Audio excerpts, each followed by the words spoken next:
posachedwa apa tikuonesani mndandanda kapena kuti tsatanetsatane wa mmene macheza a president ndi a Anyamata a mzinda wa Blantyre imene akuitchula kuti Sona for the Youth ayendera lero lino pa 27 February 2025. Takhani pompo muonere kuti kodi president wa dziko lino Dr. Chakwera wacheza motani ndi mayouth aku Blantyre. Thank you. You're welcome.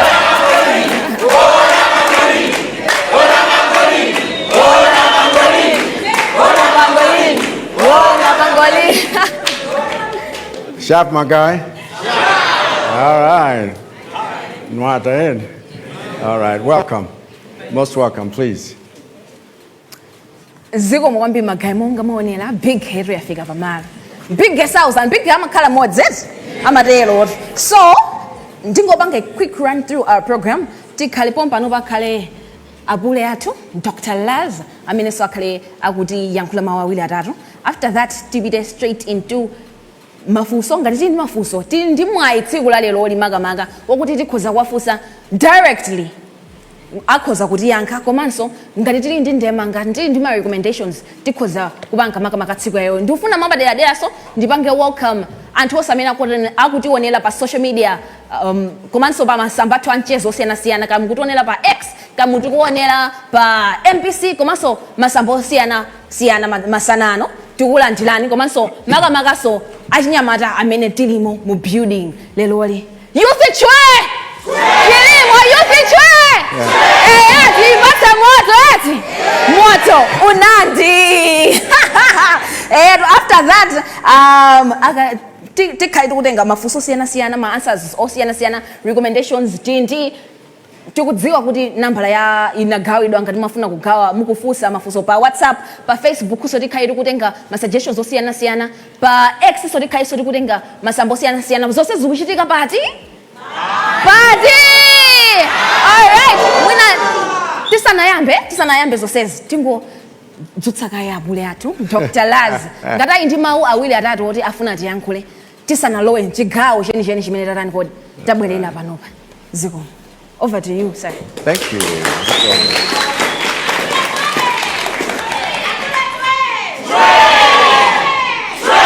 We can do better than that.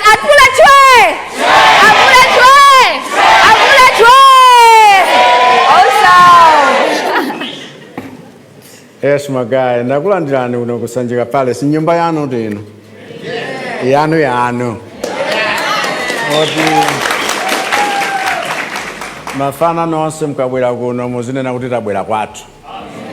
Tafika pa home ground. Ndiye kunoku ndakulandirani nofuna kuti lero ticheze. Kupitiliza macheza amene dayambira kulilongwe wiki yapitayo. Ngakhale ma issues wena koma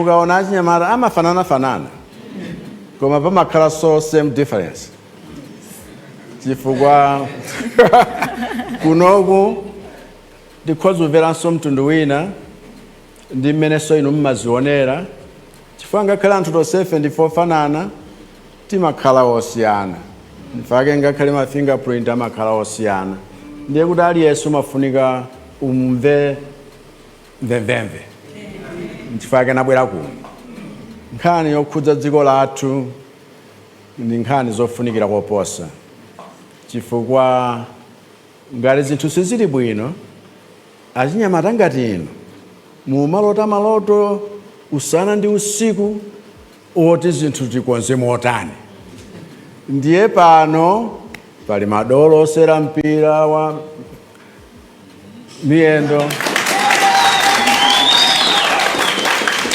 wena osera netball paliso oyimba mafano opusha njini mujeni mugetomu mafano amaluso osiyana pompano tiliso ndi kusukulu za ukanyenjede University of Malawi, Malawi University of Business, Applied Sciences, MUBAS, Komaso Domas College of Education, Malawi University of Science and Technology, Kumastikuja, Kamus University of Health Sciences, Catholic University. Mwapandira dena nasangala kuti memory manyika alipompana. Kodi mmati jana amene ujamati ndaziona. Nathokoza kuti wabwera lero. Mthokozenso kuti apolisi atakulangiza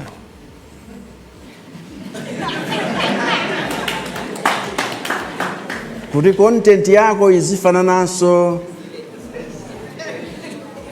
ni msinkhu wako. Unamveratu. Ndipo manager wako uja can be wazakakena uja njira yabwino ndi imene mwatengayi. Keep it up. Umathokoza wina akachita zabwino bali? Macheza alero koma tawasintha pang'ono machidwe wake. Izi tapanga potsatira feedback imene tinali nayo tili kulilongwe. Ndiye ena ino chifukwa mmatilankhulanso mmapereka maganizo anu monga oyimba wathu otchuka Praise Umali, komanso Chikondi Kanyenda ndi ena ambiri anapereka maganizo wawo othandiza kuti macheza athuwa akhaledi okambirana zenizeni zomwe achinyamata mukumana nazo ndi kumva maganizo wanu apaderadera, chifukwa mapulogalamu aboma omwe timachita achitukuko ndi za achinyamata sizingakhale zopita patsogolo ngati ino achinyamata maganizo wanu sali momwemo.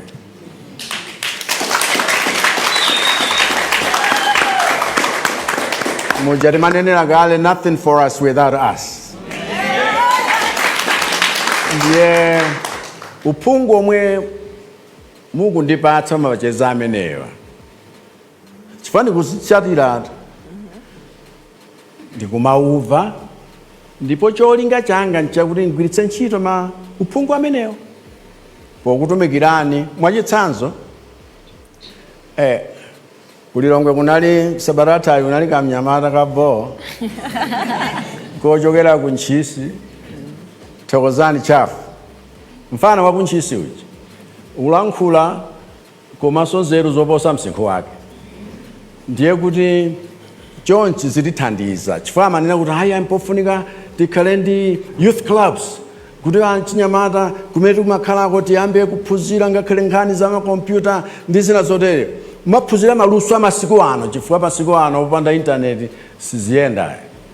Ndiye nambogwiritsa ntchito nzeru imeneyo kotero kuti tiyamba kukhazikitsa ma youth clubs m'midzi monsemu.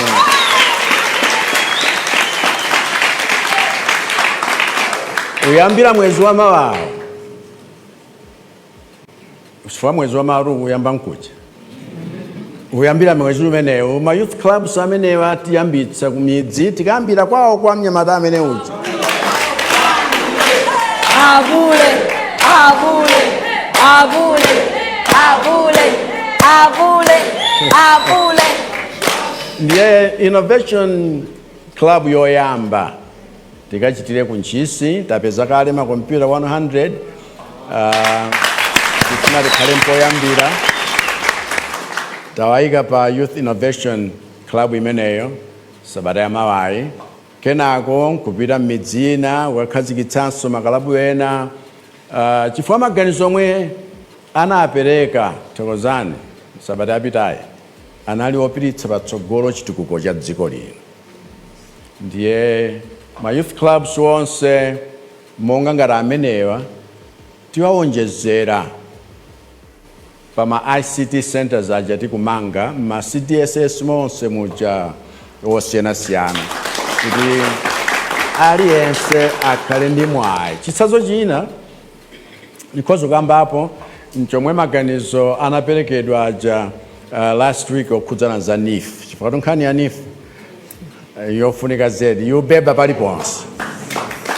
Ndiye naliuza kale bungwe la nifi kuti liyike ndondomeko zapaderadera zoti achinyamata mupindule potenga ngongole zopangira mabizinesi komanso zipangizo za ulimi monga kuti mupeze fetereza komanso kuti kwa ino achinyamata amene mmapanga za ma-arts kaya kuimba kaya zojambula nawauza kale anduna za chuma kuti mu budget imene akupereka mama wale ku parliament ayikemo ndalama zokwanira zoti ntchito ya National Arts and Heritage Council iyende msanga.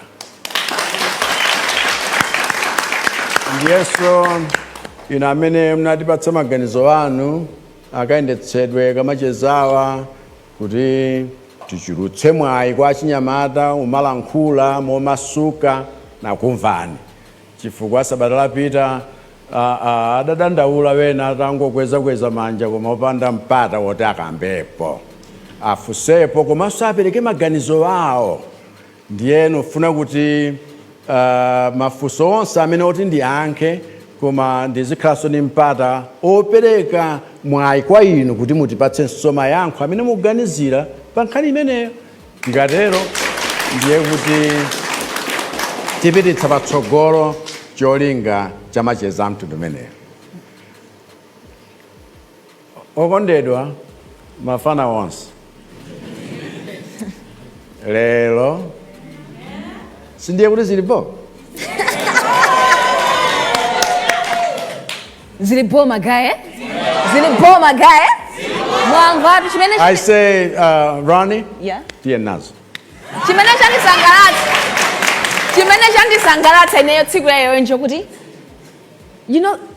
Sona yambira ija yachitika last week Friday, lelo ndija Thursday, weeks inakwanese masiku 6 koma mwamva zimene akambapule zonse zimene akambapule in less than 6 days. Then personally I hope that mulumu muno mutifunsaso mafunso wakuti pa dziko lathu inoli la Malawi kubwetsadi kusintha timene tikutani kodi tikufuna osati tizingodandaula kunja kuja lero tapatsidwa mwayi tiyeni tikutani kodi tiyeni tigwiritse ntchito bwino kwambiri. So ineyo personally nitaona mafunso amene amabwera naona ndithu ma areas osiyana panali mbali ya mafunso amakonda kubwera pa economic growth and entrepreneurship, youth entrepreneurship. Naona so anthu amakonda kufunsa za digital economy komanso innovation. Naona anthu akufunsa zokhudzana ndi government auti boma isiti panga government support anakambaso zokhudzana ndi ma startup ma business kuti ife tikufuna boma isiti thandiza mafunso ambiri amene tinaona ma spaces osiyana. Tinaona so anthu akufunsa za sustainability and green initiatives. Zinthuso zimezi zinafunsidwa tsiku la lero tikhayitu kambira naso nkhani zosiyana apange represent achinyamata osiyana amene akubvera kunjako komanso amene mukuonera pa social media ma platforms osiyana. Just know that you are welcome. Masambatho anchezo a Facebook a X komanso mafunso amene anabwera pa WhatsApp tikhale tikuyankha komanso limodzi tikhale tikubwera ndi ma solution tsiku la leloli. Zili boma gaye? Youth way. Yeah, I think we should go straight to the questions, right? We should go straight to the questions, right? How many of us have questions for the HE this afternoon? Tilindi mafunso? Tisanayambe ndingopempha kwambiri funso so imodzi imene ina chinthu chimene so anthu ambiri anadandaula mbali ya kayankhulidwe titagwiritsa kwambiri chichewa kuti so anthu ena madera enawo machinyamata tisasiye mbuyo tsiku la leloli. So please tikamafunsa mafunso aja yesetsani kuti ngati tingakwanitse ngati tinguthekera tifunsenso muchichewa. Tindi mafunso? Are we ready to get started with our session? So tiyambira chapompa. I see a young man. Chonde muzipange introduce kena wono munene kuti funso lanu tsiku yayo ndi yotani. Ine ndi Innocent Mandiri, ndine student oyokera ku Malawi University of Science and Technology MAST. All right. Komanso ndine innovator, komanso founder wa MI Technology and Innovations. Company imene tikubweretsa ma solutions osiyana ku nkhani ya agriculture komanso energy. Nakupeza. Yes, munandipeza pa graduation last year. Nice. His Excellency, funso langa kwambiri tiyamba pa nkhani ya innovation and entrepreneurship. tithokoze kwambiri kuti munatulutsa program yokhuza kupanga support ma innovators komanso ma change makers pa nkhani makamaka yopeza no loan kuzera no kunifu komano zikupezeka kuti kwambiri tikafika ngati ku nifu kuja ma policy ena timapemphako kuti muti adakhala kwa soft kuti tizikwanirisa kukatenga ngongole ngati zimene jazi kuti ma solution amene tinawaja apite pasogolo mpaka nano anthu ambiri ziwafikire. Maganizo ena amene nali nawo ndoti pankhani ya anthu amene ndikuyamba no like ma startups ngati ineyo mwachisanzo timakhuzidwa ndi nkhani ya nkhani za legislation ndi zina zotero tikaonesesa zina zoti nzodulirako terekeze nkhani ya za ulimi makamaka nkhani ya fertilizer terekeze munthu afuna apeza organic fertilizer mapeza kuti ndalama imene angalipire ndiyochuluka pamene ndo munthu ngati ineyo ndi capital yochepa zedi timafuna kuti mutikhwefulire ma policy ena amene no alodulirako ndithu kuti munthu akafikire kuti no gawo la business kapena nkhani ya entrepreneurship ikupita pasogolo zikomo kwambiri his excellency. Zikomo kwambiri. I think tizipanga tako one question at a time. Okay. His Excellency, over to you. Okay. Mwina ndingoyankha pang'ono chabe koma ndimvenso maganizo anu chifukwa nkhani yothandiza achinyamata ngati awa ma innovators ndi ndalama mpamba woti zimene akuchita zija zitheke nthawi zina ndi ndalama ya nifu oti wakupatsa mpata woti ubweze nthawi yakuti ndiye kuti sukwanitsa chifukwa sizitheka kuti upeze profit by that time ndi kubweza ndalama ichi. Kamunimvetsa kani? Chifukwa ngakhale tachita create ntchito zambirimbiri chaka choyamba mwachitsanzo gawa ndalama zoposa 75 billion nkuchita create over 75,000 jobs nationwide. Zimakhabe zovuta chifukwa nikadoko chabe ukaona kuvutika kwa chinyamata ndi zimene akufuna atachita. Komanso ntaona kuti nkhani iyi zivuta chifukwa wena kusabweza sicholinga chawo nchifukwa chakuti zinthu zawozo zikadali pa incubation kaya ndiye sizinafike pakuti zaberekana mpaka nakhoza kubweza ngongole. Tizitani machitidwe ake wina wake kwina atandimva ndikulankhula modandaula chotera adanena kuti why don't you make NIF a bank ife tikhoza kumayikamo ndalama mmene muja kuti zithandizira achinyamata amenewa ndiye kuti zinthu zina zikhoza kufeweraponso. Tere kuganizo langa lachiwiri lina limenelo chifukwa amene adandipatsa nzeru imeneyo ndi waku African Development Bank ndiye kuti zizithandiza achinyamata tithandize mwa mtundu wanji kaya ndi ulimi umeneyo ndi fertilizer tikhoza kuonanso kuti zizikhala bwanji chifukwa kukhala ndi capital kochepa ulimpo yambira nkhani itu ya ulimi siyedagone pa nifi yokha yagonanso pa madera osiyanasiyana makampani osiyanasiyana mabungwe osiyanasiyana Agicom 2 mwachitsanzo ikupereka ndalama za nkhani koma amangofuna inuyo muperekeko pang'ono chabe zina zonse zimakhala grant. Tere kuma cooperative ambirimbiri ndiye kuti achinyamatanso tikhoza kukhala ndi mujarakambira za maklabu muja tikhoza kukhala so magulu athu nkukhala mpoyambira. A World Bank ali wokonzeka kutipatsanso ndalama zoti zigwire ntchito kukuthandizani koma mwina munithandize maganizo chifukwa choti ndalamazo siza nkhani koma kuti tichite nazo za phindu mwa msanga ndi kuti achinyamatanso mupindule mwa msanga titani machitidwe ake. Yes. Undi yankhapo. Afuna funso lina? I want to add one point. Yeah. Zinangani Precious Pili. Yes, Precious. From Chakwera. I'm a chair of Youth Unity Empowerment. Kuphatikiza proposa Mr. President, njira ina alimuona ngati kuti tikapasula ngongole ngakhale za nifi komanso tiziphunzitsidwa bwino zamene tingapangire business. Chifukwa tukukhala nayo mungawerenga ngongole anthu ena koma akulephera ndithu kubweza ngongole chifukwa alibe knowledge mmene angapangire business, mmene angapangire overcome ma risk amene angomena business yawo, kotero kuti vuto limeneli kuti tithane nalo pakufuna tikhale knowledge, tiphunzitsidwe trade, tingapange bwanji business, misika tingayipeze bwanji zimene kupanga, kupewa nkhaliro tizingoyesera business wina panga inso panga omwe chifukwa tonse tili ndi ndalama, tilibe business ideas, koma tifuna ngongole, kotero kuti zikhala zovuta kuti bweze ngongole zimenezi ngati singaphunzitsidwe bwino za ma business. Zikomo kwambiri. All right. Zikomo kwambiri.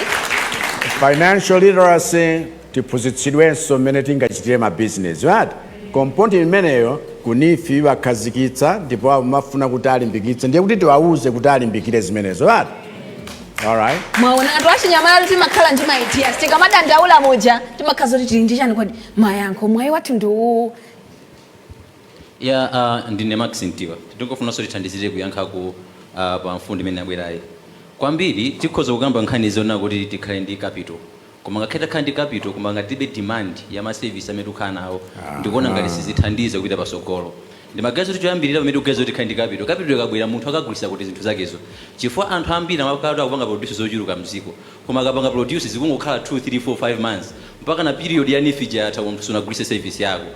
Mbuyo munthu mava pa initiative ina ngati inapai Malawi yani tisamangwanga na kukhoka zovala kuti agula chovala cha Malawi, tiyang'anenso kuti nzathu apanga sofayi tikayigula kutiko, timatipempheso ngati boma nthawi zina zimatipweteka kuona kuti mwina some of the things zimene tikhoza magula mdziko mwathu tikumakazigula kwa achinyamata amaiko akunja, tikupanga initiative Malawi kuno. Let's think of mwina office furniture imene tupanga produce Malawi kunoko iyabwino kwambiri yokongola, koma the government is decide mwina ma sector ina apanga decide omakagula office furniture kunja pamene nyamata nzathu ku Malawi kunoko akupanga yokongola choncho koma sakugulidwa. So let's create a demand for that. The second thing we are talking about issue of agriculture. Currently tikhoza dziko lathu ndikupanga safa kwambiri nkhani za nyengo, koma ndomatha kuona kuti minus nyengo ndi capacity ya irrigation mdziko iyambirimbiri. A good example tikhoza panga recommendisa leadership yanu kwathu kumudzi wathu kuchitazulu kulimaza matapu pena paliponse anthu akuma. I will show you a good example. My mother was telling me kuti pano patufuna tikasere chimanga mmakwalalamu, ndimatha kuona kuti ndikuntunda tilibe nyanja kwa mazi amene akupopedwa ndi sola kumwacha anthu mazi omwe akukwanisa ndikumakatithira chimanga. Titambaso kuweza initiative ngati amenewo kuona kuti kuntundako teke kumasola amazi titenga underground athu omwewa ndi abwino othilirika tizithirira. Let's think of lower shire ndi sinje kumene kucha mazi akungopita kupita maiko a mzathu tili ndi kapasi tikhoza kukisa chiro achinyamata mazi amene aja zina zapita nkomayenda. Ndimafunso ndipemphe chofunika kwambiri kuona kuti minus nife and other things. Let's think of industry. Kuona kuti tomachoka ku school kuchako mwina nafe tinali pa round board kumene tinali pa ngongole kumene tiwapfuza pa ngongole kuti mwina mama kambira anzanga apa kuona kuti tikhozopeza mwina chikole chokapereka kupangi tatenga kontama nkovuta, koma takhala mwina titachoka ku school kucha kupeza ka 2 years kukagwira chiro pena pake tikapezako ndalama kumene kuchako, chifukwa nthawi zambiri business wangodalira kuti ndikamba pezi ndi ngongole kugwa kumakhala kophweka, koma kwa luli nkako kochepa pang'ono nkupaliza nkangongole kacha ukapita ku business zimathandiza ndithu. So achinyamata ambiri umathamangisa mwina napita kunja nkuona kuti mwina tikasake green pass yakunja akapita kunja kuja kulima maapozi akumaza tigwisa kunoko pamene achinyamata omwewa ndi ma initiative anu amene mubweresa president. A good example ma mega farms achi titakona achinyamata athu atikugwira malonga amene ajawo ine tikukhulupirira zedi. Wow.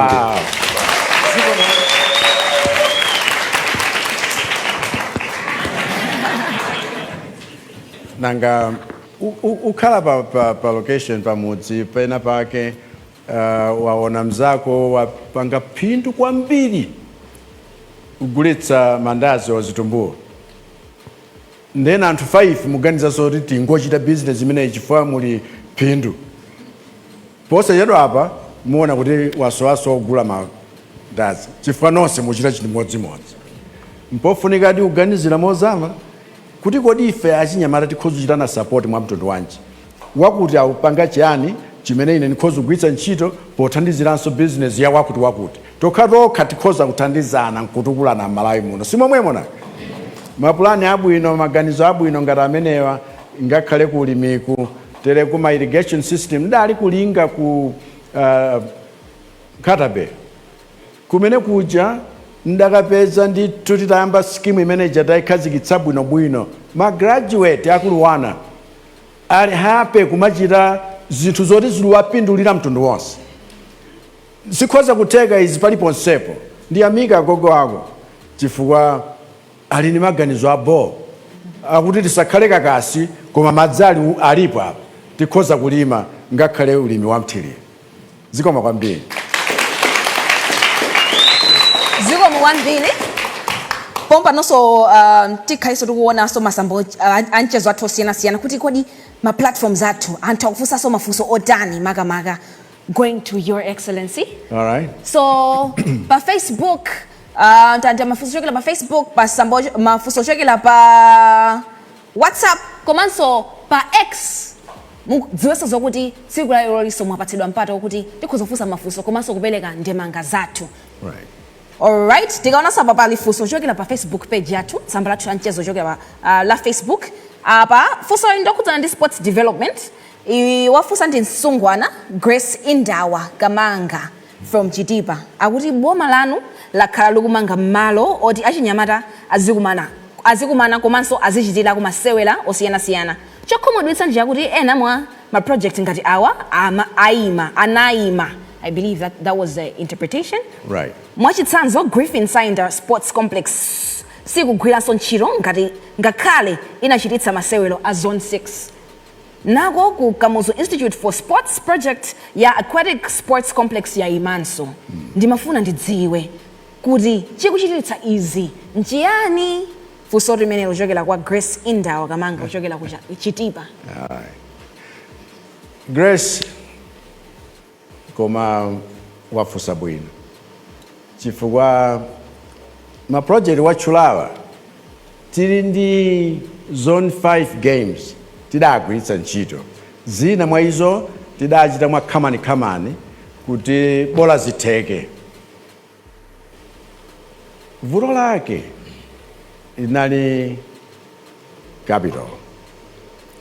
Tereku panopa tagwirizana mawa azilengeza kuti project ya Griffin Cinder imalizike, project ya Aquatic Center imalizike, komanso ambiri amene adapereka ma services wawo tiwathandize. Vuto lina limene tikukumana nalo chifukwa inetu sindifuna kubisa chichewa. Vuto limene tikukumana nalo kwathu kuno lakuti sitili kupanga ndalama zathu tikudalira zobwereka. Ndiye zobwereka zija zikumakhala mchongola dzanja chankhani tere kuti akhala tili kulankhulana ndi mayiko amene adatibwereka ndalamazo chifukwa ngakhale ndalamazo tidabwereka zina zimene tidabwerekera tidachite ayi. Ndiye popeza boma ni boma ndi ngongole ya ife tonse koma ngakhale aimwe aye akatolera amisonkho aja sizikukwanira kuti tilipire ngakhale chiwongola dzanja cha ngongole zimenezi, tilipire antchito wonse mboma, tilipire ma pension wonse. Tere tangopeza tsopano ndalama through innovative ways zakuti tithaneni vuto ilo. Chimenecho chimene chimapangitsa ngati kuti bola tibachita izi koma zina zili kuchita safa. Ndiye mumvetse chimenecho nchifukwa ndinena kuti tikayamba ndalama zathu kuti production ya ulimi kuonjezerapo manufacturing chifukwa tukulimikonso kukhale because the ATM ikhale so ya ulimi okhaokha. Ndiye kuti agricultural transformation and modernization tikachulutsa kumeneku wina anachula za mega farms production yathu ikhala pamwamba tikayambanso ma factory woti tuchita add value kuzimene tili kuchitazo tiyamba kukhala ndi ndalama zathu zimene tikhoza kugwira ntchito komanso tourism ija tikayithinitsa tiyambanso kukhala ndi ndalama zathu zoti tigwiritse ntchito koma makamaka gawo lomaliza la mining chifukwa tapeza tsopano zinthu zakuti Malawi akhoza kusintha like this. Ndalama zathuzo zilithandiza kuti tisamangokhala mkhwapa mwawena chifukwa lumakhala kapolo kwa munthu amene wakukongoza. Ndiye ife tufuna tikhale omasuka. Kaya mwanimvetsa amenewo? Koma mu budget tinagwirizana kuti ayi ndithu tiye timalize ma project awa achinyamata akudandaula chifukwa sakugwiritsa ntchito zinthu zakuti zilipo kale. Kaya muganiza bwanji? Yeah, koma of course nafusa bwino zedi koma ndili nchikhulupirira kuti in the next few months zonse zikhala able zikhala bwino kuti achinyamata mukagwiritsa ntchito. Zikomo kwambiri. Timve kuchokera kwa achinyamata amene ali momuno kuti maganizo awo ndi otani kuti zinthu ziziyende motani. Ndaona msungwana anayambirira kukweza dzanja apa. Inali funso lina inali ya loan. Tufuna nive makamaka kaye kumambali. Yes. Your Excellency, dzina langa ndine Rehema Patricks, ndine president wa National Youth in Mining in Malawi.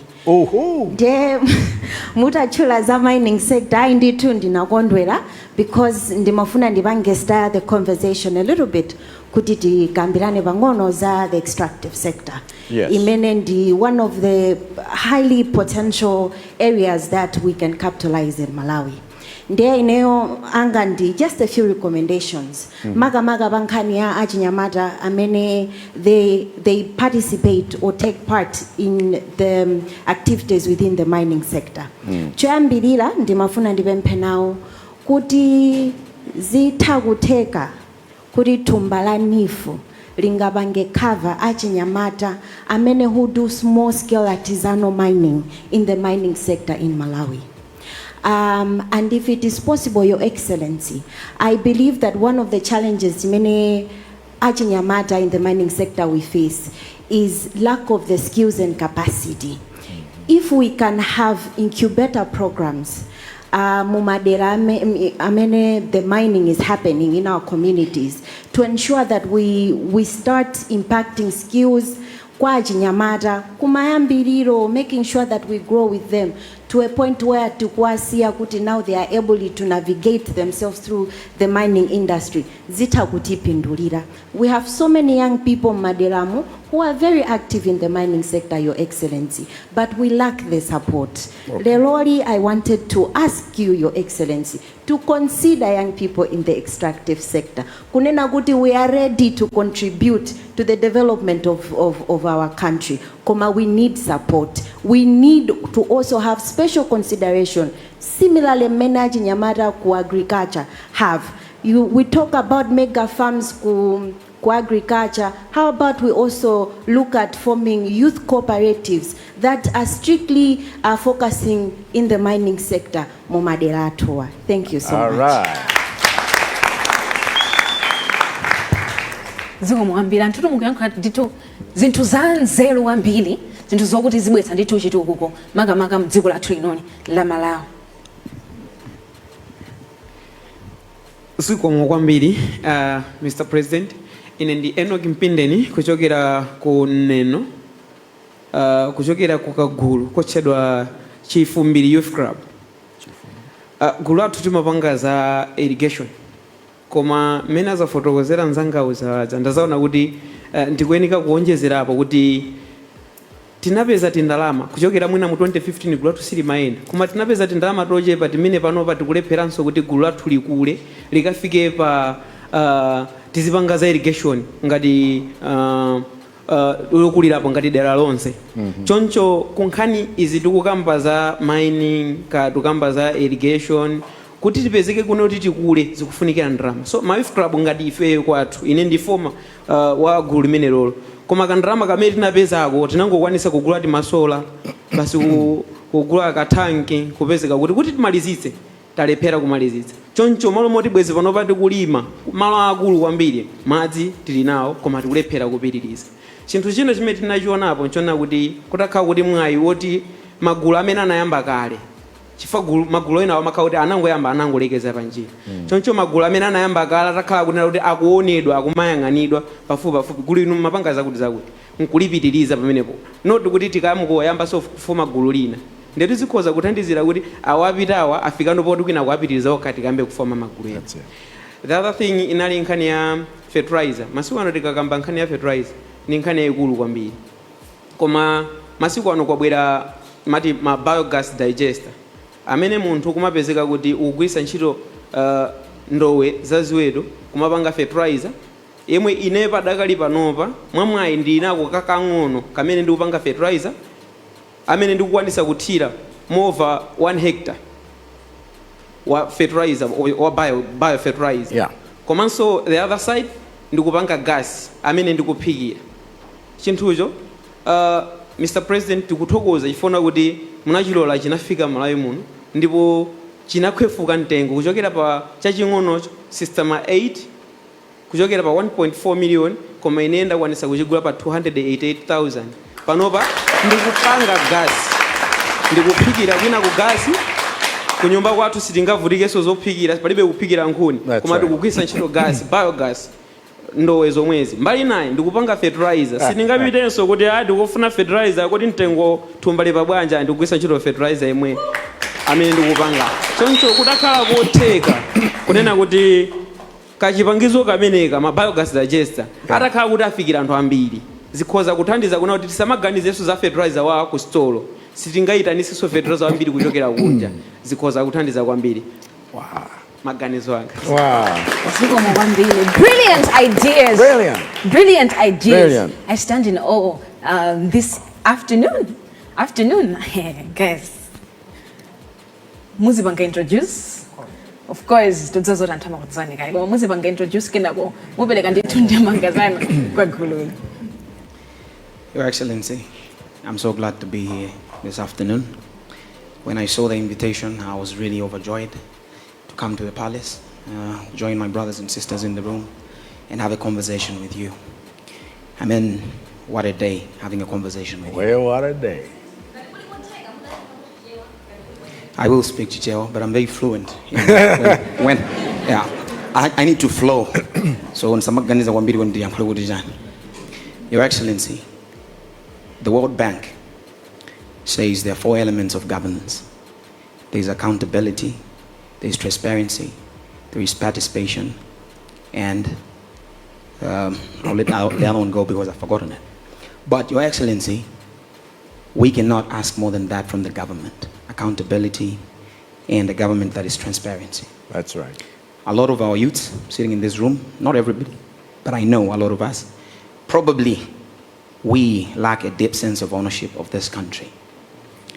I'm speaking on behalf of a lot of people who are not in this room.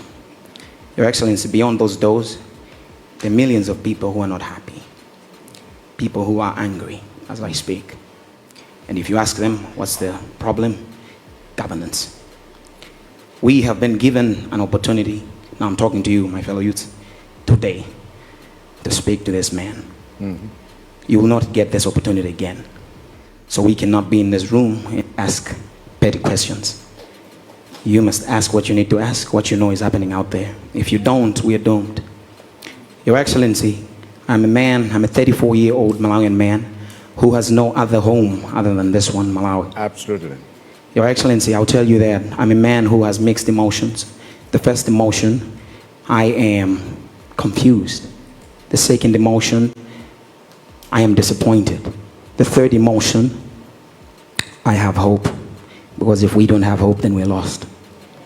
So I'm glad that we're in this room because of hope. However, Your Excellency, I would also want to touch on the issues of politics in this country. When we look at leaders, allow me to quote a line from the Quran. My 2 most favorite books in the world are the Quran and the Bible. And the Quran says about leaders, leaders must be able to inspire their followers. If we look at our leaders, the crop of our leaders in Parliament, I believe that the youth are probably wanting to go into Parliament because it seems like the quickest way one gets to riches.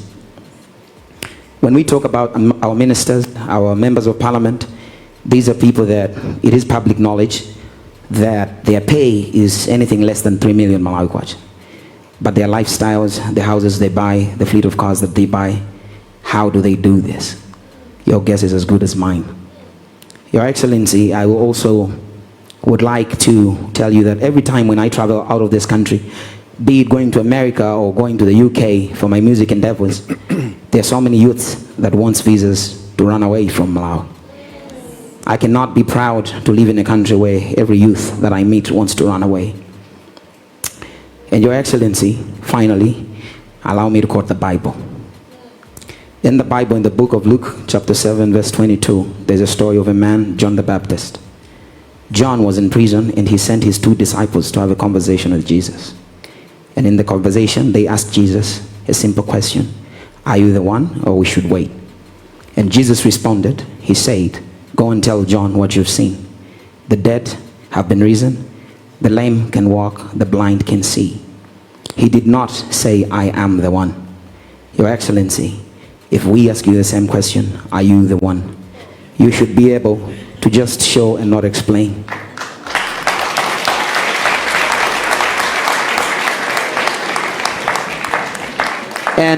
And finally, Your Excellency, you've been in office for more than 4 years, and you've never invited us here to have this conversation. I will say from the deepest part of my heart, we should be a people who are courageous and not afraid to ask the right questions in a room like this one, because we will not get this opportunity again. Your Excellency, you're just 6 months away from the general election. You might not be the man who sits in that seat after 6 months. We are having a conversation with you. Inshallah, God willing, if you return to that seat after 6 months, we might benefit because we're discussing with you. But inshallah, God willing, if you don't return, then this gathering is just another show. Thank you so much. God bless you. Thank you so much. Your Excellency, may we have one last recommendation on this particular question, then we'll move on to the next. Hello, my name is Sandra Bisetu. I'm coming from the University of Malawi. I'm a first-year student doing social science. But at the same time, I'm a business person. I'm the owner of Heavenly Fashion. Sorry, I'm not very fluent in Chichewa as well, so I would prefer to stick to English. Okay, Mr. Namadingo's just reasoned something that I wanted to say. Mine is more of a comment and a plea to the government. Because I feel like, okay, the projects we carry out, for example, you're talking about we're going to start youth groups and everything and what's or not. I feel like these things have been done for a long time. We've been doing them, bringing in different groups and everything and what's or not. There have been a lot of innovations from our youth all throughout the country and everything. But one thing I've noticed is the same pattern whereby we don't see how far these things go. They just disappear at one point or the other. I think each and every one of us can accept Kuti. There have been a lot of things that have been happening, but then we don't see the end result. We don't see how far it goes. So I feel like the major thing that's making us not to see the continuity of this thing is that it's because we lack accountability. We lack someone, Kuti, we should answer our questions to Kuti, what are you doing? The funding is there, it is coming in, and ABCD. For example, at 19 years old, no, at 18, I'm currently 19, but at 18 years old, I was able to establish a shop, have an employee, and do what's or not. I was able to do that because of the funding that my parents were able to help me with my own savings. But how have I been able to sustain my business? It is because my parents are very strict with me. By my records, I have to show them my records. How is my business going? How am I using my money? How is my expenditure going and everything? And I've been able to run this business, and it's growing day by day. So I feel like, okay, you guys are coming up with these organizations, you guys are giving us the funding and what's so not. But by the end of the day, there's nobody to check up on us. There's nobody to ask us the questions, where is the funding that you're doing and ABCD and what's so not. And the mindset of Kuti, ndila ndila, I feel it also makes us weak in order to work hard. Because it was only one time that my parents helped me. And from then onwards, I had to find my own sourcing. I had to do my own things and everything to make my business grow. So I feel like once you give us funding, once you open up the path for us, there is need for a certain part that you need to come in, check up on us, what are we doing, how far is it and everything, and hold us accountable for the things that we're doing. So what I can truly ask from the government, do something to, when you give us the money, do something, Kuti, muonetsetse zinthu zathu zimene tikupanga zikupitirira zikufika pena pake. An example I could also give is Zatu Band. Zatu Band was a youth group. It produced Anchina Prezumali, Telesa Mponda, who are doing very well now. But then I'm wondering, why are they not taking other youths into the same program so that they can produce the same people? It just died like that. Another thing, there was, during COVID-19, there was kugawa kwa I think my laptop, my pads and what's not. Kuti children should be learning from those. That was helping in bridging the gap in digital Malawi and everything. But then if I look at things, I have not seen how far those computers and everything have gone by. There was introduction of free Wi-Fi and everything. I have not seen how far those Wi-Fi and how it's helping people. There was a recent statistics which was showing Kuti, a lot of Malawians are just wasting their time on social media instead of kuti tizipanga zinthu zofunikira. So there is need of government to put a group to check of what we are doing and how far it is helping us. So yeah, that's all I had to say. All right. Zikomo Wambili, over to you, Your Excellency. All right, thank you. Ndathokoza kwa basi chifukwa cha maganizo anu abwino. Mwina ndikhoza kungokambapo sentence imodzi pa zina zimene zikoma ndikungothokoza kwambiri chifukwa cha kukhala very honest, candid, blunt, and kufotokoza kuti we live in a society yakuti nthawi zina ngakhale ife amene tili makolo talephera kuchita discipline wana wathu kuti akhoza kuchita zinthu zofunika.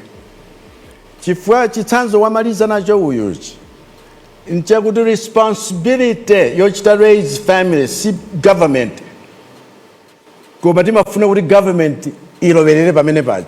Nchifukwa mmavutika ni malamulo woti mwina wangoyikidwa kufuna kuchita regulate wanthu. Koma culture yakuti tasiya zonse, even osakondanso dziko lako lomwe. A sense of patriotism is gone. A sense of accountability is gone. Some of us refused to be pinned down by Afro-pessimism. We said, however bad it is, we will try and make a difference. Nchifage, ngakhale koyambira komwe, panopa, tidapeza tikuthandiza 10,000 university students. Now, tikuthandiza fees over 30,000 university students.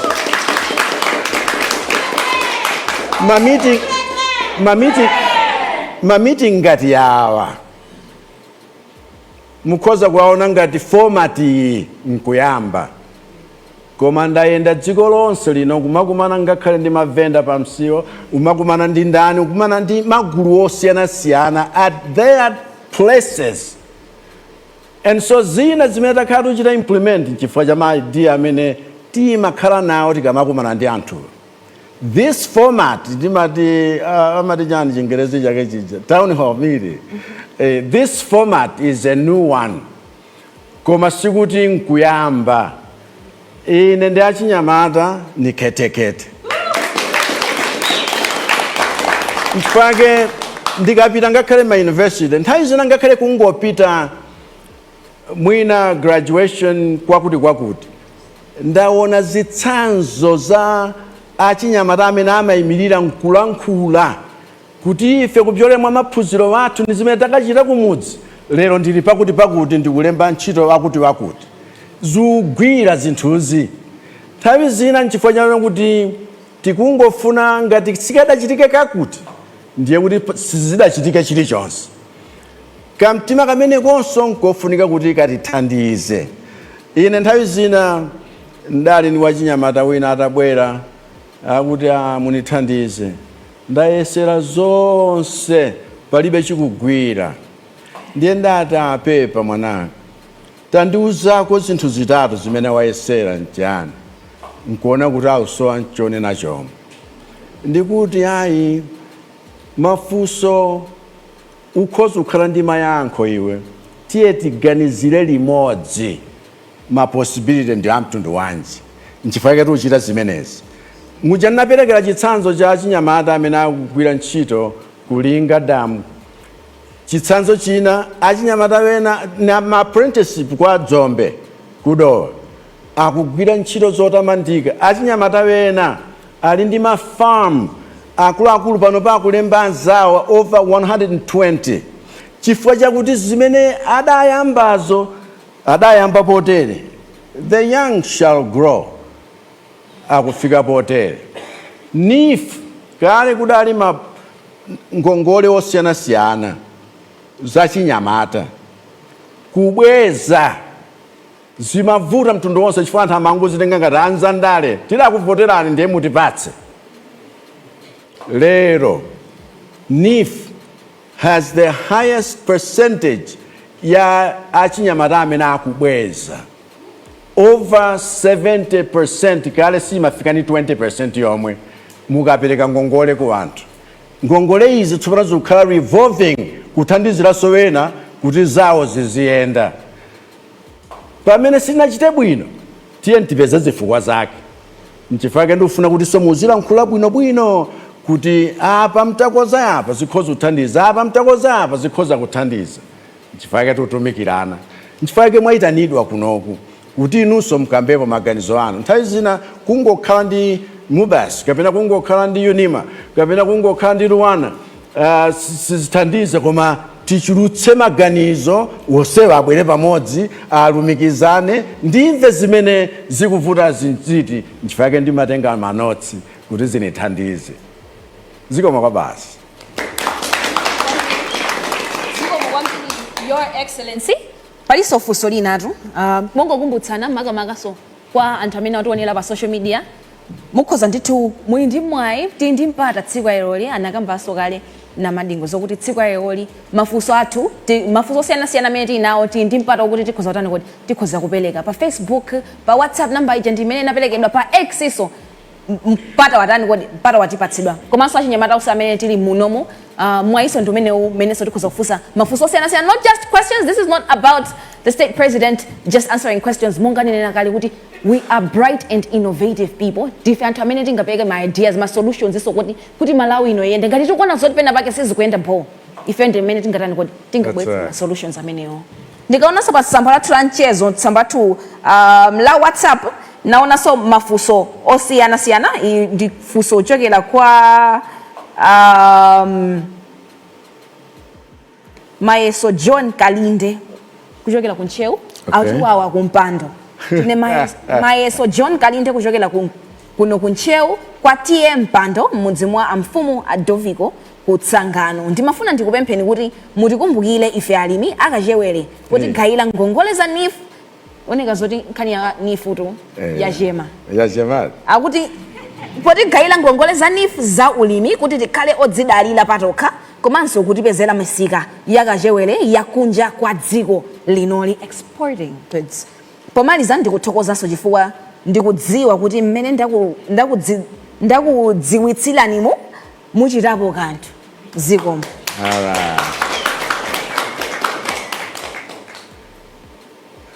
Wawa.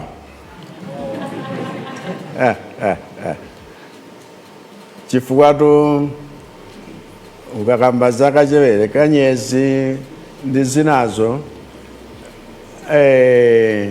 dziko lino lodala kwambiri. Izi limati Irish potato poti nkachewere sio Irish inso koma nthawi ya njala kumeneko zimene zidapulumutsa anthu nusanduka Irish potato. Chifukwa pa nthawi ya njala mbarata zimene zidawathandiza. Kwathu kuno ena amati ena gona ndi njala chifukwa choti sanadye sima. Koma izi nzofunikanso m'mahotela monsemu tidachita pasi lamulo la warehousing ni cholinga chakuti wastage iso ya zinthu zina kwathu kuno imachuluka. Pamafunika kuti tione tisunga zinthu bwanji. Matomato onse aja amatayika amaonongeka waja tisunga bwanji. Tikakhala ndi storage yabwino, ma standard yabwino, production ya volumes osati pang'ono. Chifukwa kunjaku tikapeza misika tidachitapo chaka icho tidaphunzirapo kanthu kena. Tidapeza msika pena pake ife timaganiza kuti tingotumiza zinthu za mwezi umodzi. Amafuna consistency, amafuna ma volumes akuluakulu, amafunanso standard zakuti. Ndiye tikaphunzira kudzipatsanso discipline yakuti tichite zimenezi chifukwa mamega farm ngofunika. Ngakhale kwa mpandoko achinyamata wonse atakhala kuti ife tulima zakutizi. Tikapeza msika chifukwa zimenezi tunza kuti kuma Shoprite kuja tikhoza kumachita supply consistently. Komanso misika yakunja batipempha kale zinthu zingapo. Siza mwezi umodzi koma consistently. Chifukwa tikufunanso kuti tilimbikitse ulimi wa mthirira. Irrigation chifukwa chakuti tikangolima kutsatira za nyengo ndiye kuti tivutika madzi tili nawo koma sizikhala consistent. Zonsezi tuchita ncholinga chakuti tichite satisfy market ya muno mwathu ngakhalenso market yakunja. Ndiye maganizo amenewa zikomo kwambiri inu akwampando wawa. Zikomo kwambiri, Your Excellency. Awasirikhaisa kutenga mafunso osiyana-siyana. Mbai zawo ndikuona akuoneka kuti magaya amene ali vibrant. Ndishapa. Mbai zawo Mbai zawo. Oh. Section iyi ayankhako? Apa ayankha. Section imene sinatengeko nditiyo. Uko sinatengeko?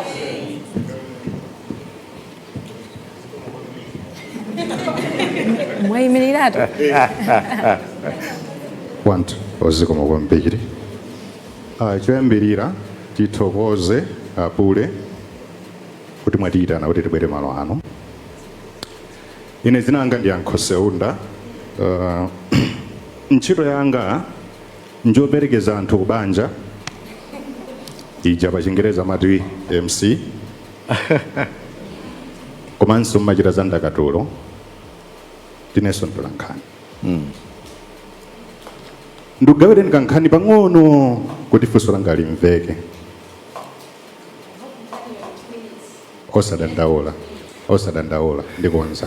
Komanso ndikukhulupirira kunena kuti mwatiyitana pano kuti timasuke kwambiri. Nde nthawiyo ndiyofunikiratu. Tili panjapo pamene timadya wina anakonza chakudya chake chotsala ndikuchimangirira mukajumbo. Maganizo ntamuona patale ndonera kuti afuna atengere ku nyumba. Kutengera ku nyumbako pali maganizo awiri. 1, chakudyacho anakhuta afuna akamalizire ku nyumba. Maganizo ena achiwiri nkutheka kunena kuti kumene akuchokerako alipo anthu ena achanjala afuna akagawire ku nyumbako. Funso langa loyambirira ndilotere. Motsatira zimene mchimwene anga anafotokozapo kunena kuti mbebe moto umene ukumveka kunjako kunonso ku nyumba ya chifumu kuno ukufikani nawo. Chachiwiri ndifuna ndikambe nkhani yogwirizana ndi Sona. Chaka chatha pakuyankhula kwanu pofotokozera mmene dziko likuyendera mudazakamba zona kuti mufuna tikhazikike pa maziko atatu: nkhani za ulimi, nkhani zogwirizana ndi zokopa alendo, komanso nkhani zogwirizana ndi migodi. Zidanidabwitsa kwambiri pamene munapita ku nyumba ya malamulo ulendo uno sidamve china chilichonse chogwirizana ndi nkhani zimenezo. Nkumanena kuti tikuyendapo motani komanso deliberately tachika ndondomeko zotani pofuna kuonesesa kuti achinyamata atenge nawo gawo pa zinthu zangati zimenezo ndi kutsogolera. Chifukwa kukhazikitsidwa kwa ndondomeko yoyendesa ntchito za achinyamata ija timati National Youth Strategy chaka chatha padali kufotokozera kunena kuti achinyamata akuyenera kutsogolerapo pa mfundo zikuluzikulu zimene zikuchitika ndithu mdziko muno. Ndimafuna nimvetsese kuti pamenepo tilipotani. Pena pa nkhani ya ululu wa achinyamata pepani ndi mafunso awiri ena otsiriza. Nkhani ya achinyamata tikudziwa zoti anzathu aboma la US apanga withdraw nkhani yotithandizira. Anthu pafupifupi 5,000 ndi amene ataya ntchito zawo munyengo imene tidalonjezedwa kuti achinyamata ambiri tipeze ntchito. Ndikudziwa zoti ochulukanso mwawa ndi achinyamatanso amene pakadali pano sali pa ntchito, kuphatikiza achinyamata ena ochuluka amene anamaliza sikulu zawo za ukachenjede oti sali pa ntchito. Mukutanipo chomalizira ndimafuna ndikambe nkhani yogwirizana ndi forex. Tidaona ku Lilongwe ku nyumba ya malamulo pamene a minister opuma ndichula kuti opuma chifukwa kuti is no longer the minister pakadali pano adafotokozera anzathu amene akuchita nkhani zogwirizana ndi kaunjika makamaka mahostela zonena kuti boma lipatula forex kuti iyathandizire katundu uja azitha kuoda kuti abwere mdziko muno ncholinga chonena kuti kulira kumene mavenda amachitako ku Lilongwe kwina kulira kumene takuona kuno ku Blantyre tsiku lali kuthere pomwepo. Pa mfundo yomweyo tili ndi vuto logwirizana ndi mafuta mdziko muno pamene kampani ya BIL pakadali pano ili ngongole kuyambira September chaka chatha sikulephera kubweza ngongole zangati zimenezo kuti pangisa kuti zikhala pampanipani katundu azikwera mosiyanasiyana mashuga achinyamata ena timachita ma business tili ndi nzathu apaheze ngola katundu acha amapanga oda kunja kwa dziko lino akulephera panga oda anatsegula shop akulephera panga ma operations ndi ndi achinyamata ochuluka apa amene amapanga oda katundu awo pashini ndikunama ngati mukulephera kupanga oda katundu angati ameneyo ifenso mutiyendera mapaderadera choncho komanso policy ya prioritization ikuyenda bwanji pa zimene tikuyenera kutsogoza ngati dziko ndicho tingachoonete ife achinyamata tizidziwa nawo tizitenga nawo mbali komanso tizikhala pa decision table ndikunena nawo kuti apule apapa tagenda katauluka zikoma kwambiri. Zikoma kwambiri mwina asana yanke Your Excellency msana ibange address for semene ndangona pa Facebook page yatu akuti this is a comment coming from Grace Wazisomo akuti I really appreciate President Chakwera's efforts to connect with the youth by answering their questions. To me it shows that he values our opinions and wants to help us understand his vision for Malawi. It's great to see a leader who is willing to listen and engage with us, the next generation.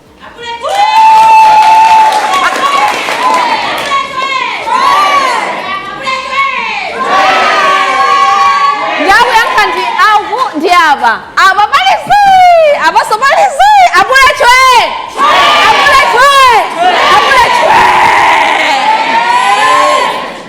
all right, Your Excellency mukozo bange kaye yeah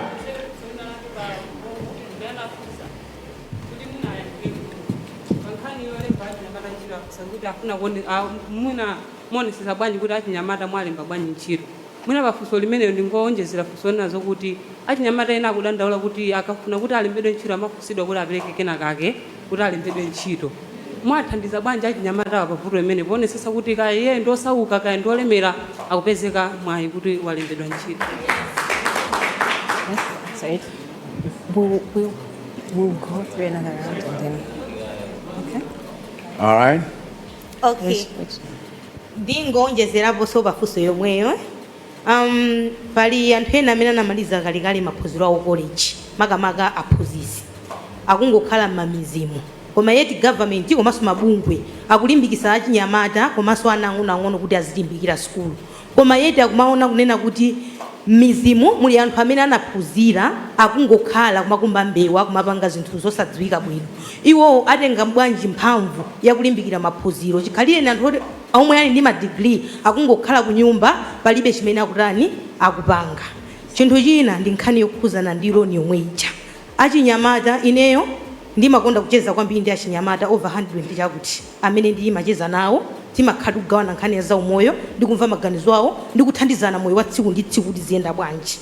Achinyamata ambiri tikambirane nkhani zokhuzana ndi ma business ambiri amakamba nkhani zokhuzana ndi chani ndi ndalama maganizo a business ali nawo akufuna loan ija koma kuti akangongole akatenge loan ija akuyeneka kuti pakhale chikole chimene chikunenedwacho pa msinkhu wa Nyamata alibe zonena kuti angaperekerepo choncho akumapanga chisankho chongokhala kuti asakatenge loan ndi kumapanga zinthu zosadziwika maganizo a business ali nawo akuyesesa apa ndi apa pakulephereka. Ine pempho langa linalonena kuti bwanji mutakhwefulapo pa chikolepa kwa achinyamata kuti nawonso akhale ndi mpata oti akhoza kutenga loan ndi kugwiritsa ntchito chifukwa zikole zinazi nzofunikira anthu amene ali ndi zinthu zawo ali nzochita kuti aperekere ndithu zikoma. ziko muwambira apa batipereke manja mwa HE kuti siwapange address nkhani zimene zakambidwa. Ndathokoza kwa basi nkhani ndikhoza kungoyambira kumusiku nkhani yachikole kuti tikhwefule kuti maloni achinyamata afikire. Mmene tidayambira ndi NIF mwachitsanzo kudali maishu okhudzana ndi zikole nkuona kuti achinyamata sakukwanitsa. Tidakhala pansi nkunenanso kuti khwefulani chifukwa chikole chikhala tsopano mabizinesi akuchitawa kuti kutsogoloku akhoza kukhalanso ndi mwayi wonena kuti tidali apa lero tafika yapa. Wena anadandaula kuti koma wena amati apereka kenakake umenewu ni mtima wa munthu mwa anthu wena m'Malawi muno amene akuona kuzunzika kwa anzawo mwayi wakuti iwo wapezerepo zinthu. Sizoona kuti mubapereka zina zake zikakhala zoti sizili m'buku, sizili pa pepala, sizili pa malamulo amene akupatsani, zikungochoka mu mtima wa munthu wina chifukwa chofuna kuti afuna atenge advantage yanu ndi kusadziwa pa zimene zilipozo. Ndikuti mnenezeni ngakhale munene kwa ine chifukwa nthawi zina ndaona kuti ngakhale chimanga chenechene cha ulelechi kumidzi vanthu aulipitsana kuti ngati ufuna ndikupatse undipatse zakuti. Tidagwirapo vanthu wena wake sikuno kumwera sakuno siniudziwa mwina wena akhoza kunithandiza koma kunali adimaki ina yake kumpoto adimaki ina yake pakatipa kuona kuti machitidwe yawo achokeranso kuti nkhani isamakhale nkhani yochitira katangale zomwezi zakuti inu mwapatsidwa mwayi wotumikira. Civil servants are civil servants. Osati my lord. Ine ndine mtumiki wanu, ndine servant. Ndifuna nditachita zimene zikhoza kuthandizirani kuti mupeze bwino bwanji. Ena amene adapereka umboni timatseka phase 1 ya NIF kubalaka kudabwera vanthu amene adalinso ndi maumboni wawo zimene vapindula. Tinanena kuti tuyamba yachiwiri tifuna tiwonjezere ndalama zake chifukwa tufuna kuti asakhale wochepa okhawa akhalenso wena amene akhale ndi story ngati yanuyi yakuti zakupindulirani.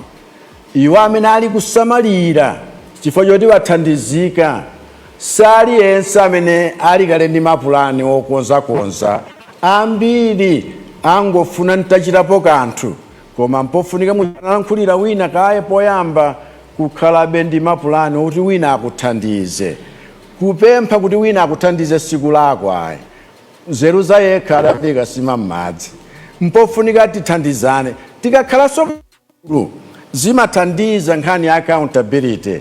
N'chifukwa chake ambiri maklabu amene tsopano akhazikika cooperative amene akhazikika angakhale agikomo aja amapereka kuti tikupatsani grant koma matching grant. Matching yotu sikuti n'chifukwa choti afuna mupereke 50 iwo aja nthawi zambiri amapereka 90 inu mupereke 10 nthawi zinaso 10 iyo in other ways osati cash kwenikweni. Zimene zija zathandiza kuti ama cooperative ambirimbiri azionetsetsananso kuti wonse akukhala responsible ndipo akumayankha zinthu moyenerera kuti ziwathandize. Koma ATM kodi mdangoyitchula bwanji ngakhale pa Sona simdakambepo. Kodi mbebe uli kunjawo kuno kufikani. Kodi achinyamata pazambiri mu kambazi akutsogolera chifukwa sitifuna angokhala recipient pamene iwowo sakutsogolanso pa zinthu zina. Ndiye kaya pakhale malevulo a mtundu wanji chifukwa tikhoza kuona ma institutions, tikhoza kuona ma organizations, tikhoza kuona madera osiyanasiyana nkupeza mayankho ake.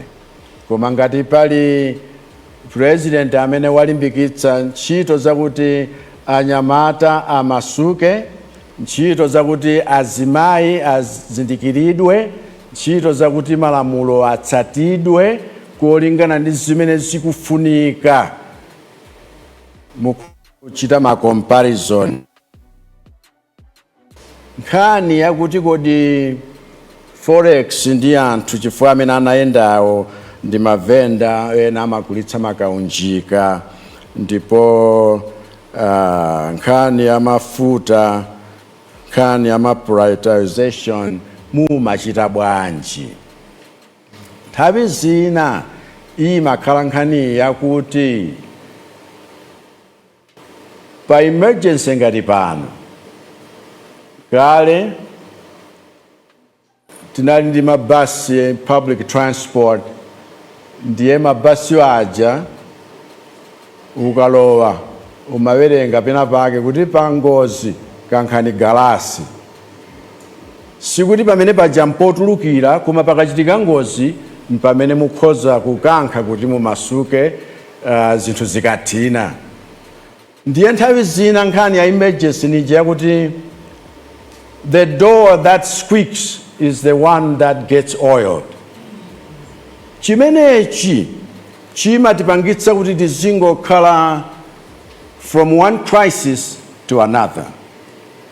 Chifukwa ngati mapulani oyikidwa akumakhala disrupted, simunganene kuti popeza mapulani ndi otere ndiye tisachite modify plan tinali nayo ayi. Mumachita monga nyengo mmene yaonekera. Titakumana kuno mwachitsanzo ndi cyclone Freddy, nkuononga zinthu, nkupha anthu munjira yakuti sizinaonekepo nkale lonse. Sunganene kuti ayi pulani yathu yakuti zimenezo zisiyeni kaye. Ndiye zimachita disrupt zina zimene mnakonza koma mumachita modify kuti tichiteso mwakuti. Pamakhalanso zinthu mwachitsanzo kuti mwachita declare drought in 23 districts of the 28 tinazo ku Malawi kuno. Ndiye kuti njala ili paliponse. Simungangotenga chimanga nkuti tikapereka district imodzi ayi. Muonetsetse kuti kuli konseko kanga chepe mugawanebe. Koma mpezeka wena ngakhale wena ogwira ntchito mboma, ngakhale wena ogwira ntchito mu district council, ngakhale wena ogwira ntchito utumikira kumudzi, ngakhale mafumu amene kumachita koludi ndi azinzawo kuti wena amanidwe wena apatsidwe. Nkhani iyi nkhani yakuti tonse tingokondana, tonse tifunane zabwino. Nchifukwa ife tikuyesetsa kuti paliponsepo pakhale thandizo. Ndiye format ya Sona ya chaka chino idasinthira pamenepa kuti tionetsetse kuti kodi nkuti kumene sikudathandizidwe bweretsani information yokwanira paliponsepo. Dzulo nali ku parliament ndimayankha madandaulo ya anthu amene anafotokoza kuti musona mudali zakuti chifukwa titafufuza tidazipezanso mmene zinalili pa matrix imene ananena zokhudzana ndi zinthu zimene zachitika ndi zinthu zimene zuchitika ndi zinthu zimene procurement yake yatheka kale koma sizinachitike. Powamu yomaliza amanena matotals. Anthu pochita enter information imene ija nkulakwitsa madera wena, nkuona kuti akungothamanga kutenga matotals nkumayika pamene paja. Ine ndanena dzulo chifukwa choti ine ndili accountable kwa Malawi kuti nkhani imeneyo which was 2% ya Sona achotse mu Hansard isakhale pa record. Ndanena dzulo ndinanenanso kuti ndinanenanso kuti angakhale ma data entry clerks analipowa, information yonse ijatatolera 98% ndiyovomerezeka nzimene zachitikadi. 2% iyo ndi omwe onse amene anayikamo. Angakhale ndapanga discipline koma tivomereze kuti ndi omwe onse amene analemba zina zimene mukazipeza pa ground. Ndiye kwathu kuno isangokhala nkhawa yotina kuti wakutithane naye ayi, koma ikhale nkhawa yakuti tutumikirana mwa mtundu wanji. Ndipo ngati tutumikirana motere tikonze motani kuti patsogolo pake titumikirane bwino kusiyana imene atumikirana dzulo. Ndiye nkhani zambiri ndimayankha dzulo kupyolera m'mafunso amene anabwera kuchokera kwa Malawi amene anatumiza nthumwi zawo ku parliament afunse mafunso wakuti komanso chifukwa cha zimene mavenda wakulilongwe anadzapereka petition yawo. Ndiye reaction yanga ya dzulo inakhudzana nzimenezo monga mwanenera. Koma nkhani ndiye kuti mpofunika tikonze mwa mtundu wanji. Ine nufuna maganizo anu. Wena atandipatsa nitadzaona kuti angakhale issue ya forex ndi kukwera kwa ndalama yawo kwathandizika. Ndawayitana nitakumana nawo chaka chathachi ku United Nations General Assembly. Amenewo ndati tabwerani, kodi mnatani nchifukwa kadandiuza za nkhani ya G2G mpaka na ife tatha kubweza ngongole zathu zonse chifukwa mwa premium adatsika. Timachita order mafuta ma volume akuluakulu munjira imeneyi kuti akupatseni mpata wakuti muchite aggregate forex osati within 30 days koma mwina 360 days ndiye kuti chaka chathunthu kapena 180 days ndiye kuti miyezi 6. Mukatero zidatithandiza motere mpaka nadatuma vanthu amagulu osiyanasiyana kuwatuma kuti takafufuzani anachita mwa mtundu wanji. Ndayitana vanthu osiyanasiyana m'Malawi muno, amabanki wonse, even APIL, anokima ndiwena, tabwerani kuno tigwirizane pali nkhani iyi. Ine naganiza zakuti ndayitana atsogoleri woyimilira vanthu awo chifukwa chakuti adavoteredwa nkuwafotokozera pali nkhani iyi titani nchifukwa ika padali kusintha malamulo kuti tikhale ndi both system zokhazikika m'Malawi muno zomaodera mafuta, government to government plus yoyambayi yakuti imene inalipo ya open tender system. Izi zitunkufunafuna kuti tipeze mayankho. Ndiye mutibuze zimene inu mukhoza kuchita kuti tikonze koposera pamenepa ngati zimenezi sizikukhala. Tangoziyamba kumene sizinakhazikikeso mpang'ono pomwe. Kuti wena apeze forex tufuna kuti titere ndalama zonse zimene tikumabweza zapweteka Malawi, zapweteka tonse chifukwa chakuti tiyenera kutolera ndalama za nkhani koposa mmene kwacha yathu ikuchepa mphamvu kusiyana zimene tikadatolera pa nthawi iyo. Nchifukwa yake level ya ngongole yathunso ikukwera mtundu wonse. Ndiye titani nchifukwa yake tufunafuna zimenezi. Zinazi timakambirana ngakhale pa regional level, ngakhale pa AU level. Kuti kodi titani chifukwa vuto la ku Malawi likhoza kukhala isolated koma pena ndi pena zikhoza kuthandizananso ndi mavuto ena kwina.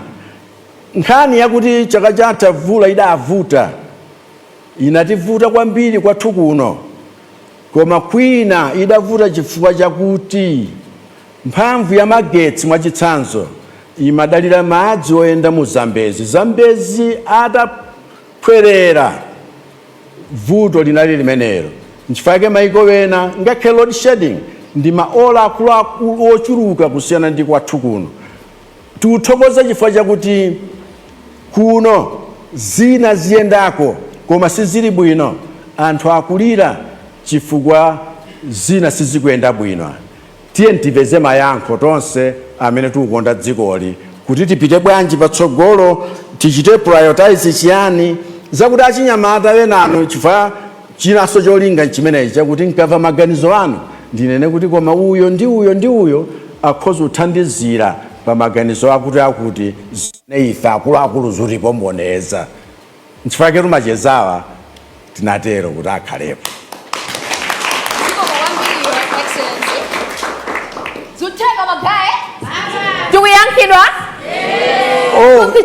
Nikambepo za aphunzitsi waja naiwala nkhani ya aphunzitsi.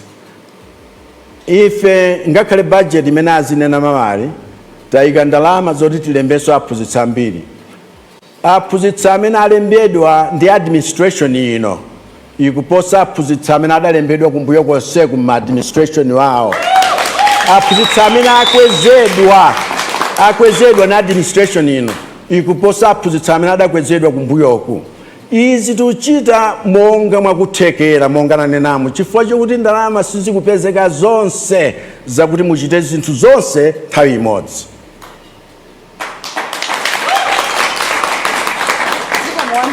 Ziko mwambile apule zutheka magaye zutheka tutsatila tili nkati tili mtika gobo. Okay, ndingofuna ndikumbutse so anthu amene akwanira pa social media masambatho anchezo siyana kuti izizi siza okhaokha achinyamata 150 amene ali munomo komanso inuyonso mkuzotenga nawo gawo pa Facebook pa X mkuzotenga so nawo gawo. Yes, talking of X, pali Fuso, I see Benjamin and Donnie mwagamba nditu zokuti mufuna nditu mutafusa mafuso. So you're up for audios, mufuna nditu mutafusa directly amene wawa afotokozauka. Okay. Kuti kodi fuse mena inayo kapena ndemanga zimene akufuna pelekele masanano ndiotani.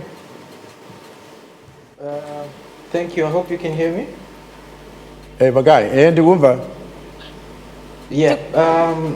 Ziko mkwa kwanzi. Ziko moso kwa presidenti. Ndima ule mwano seumbera.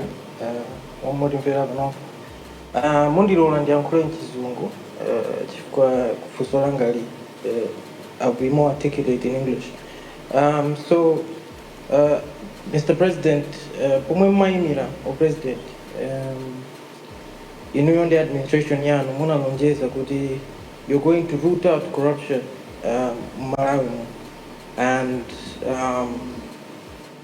honestly speaking, and you know it's an actuality that there has been quite a lot of corruption, especially with amongst high-ranking officials in your regime and government, because we've seen a lot of scandals. There's an excellent report that's out by the Center for Investigative Journalism in Malawi concerning the Lilongwe City Council with land grabbing, and then there's also multiple cases of financial misconduct and mismanagement of funds.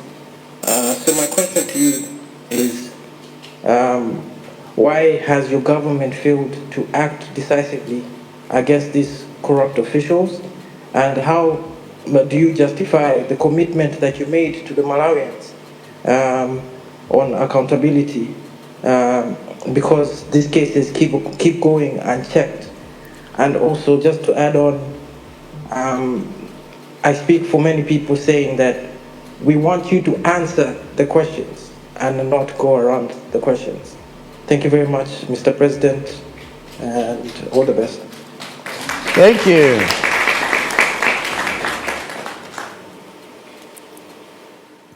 Nkhani ya corruption. Akuti mudanena kuti mufuna kumuthana ndi corruption. Zikuteka bwanji kuti high ranking officials saku kala answerable nkhani zina zimene wa investigative journalism daika poera mwalephereranji kuti muchite zimene mdanena kuti mudzachita How can you justify this, Mr. President? Ndangobwereza sinudziwa ngati wandimva bwinobwino mmene amalankhulira muja. So funso lakuti corruption ku Malawi. Ine chimene ndachitapo ntangokhala president. Ndidawonjezera ndalama zoti zipite ku ACB.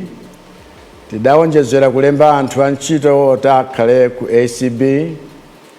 Tidalemba munthu amene tidamuyika akhale Director General ACB nkupatsa preferential treatment yakuti ngakhale kumene amakhala ena simungadziwe it was beyond zimene ma civil servant ena amapeza ndi kumene amakhala. Cholinga gwirani ntchito ndenanena kuti kukhale in total independence yakuti muchite zimenezo. Ndinawawuzanso anthu amene amachita enforce za kutsatidwa kwa malamulo a police service, gwirani ntchito yanu kolingana ndi mandate ya malamulo a dziko lino. Ndawawuzanso anthu amabungwe osiyanasiyana, gwirani ntchito zanu kolingana ndi mandate imene dziko idakupatsani kupyolera mwa malamulo. Chifukwa fundo yanga ina idali yakuti tizitsata malamulo pochita zinthu. Ndiye zidaoneka kuti simukuchita bwino. Zina azitu kuti wena azinena nchifukwa chakuti right ikuunika kuti tsono zionekere poyera. Zinthu zina zimene zimakhala zobisika chifukwa nature ya corruption ndi zinthu za mdima, zinthu za kuseli, zinthu zakuti wena sangafune kuti ayimitse mpaka naso idachita kulola kuti parliament isinthe malamulo kuti zinthu zina zisamachite kuyima pa wina wake, koma ACB ikhale ndi right yoti ikhoza kuchita prosecuting nkhani mmene zilili.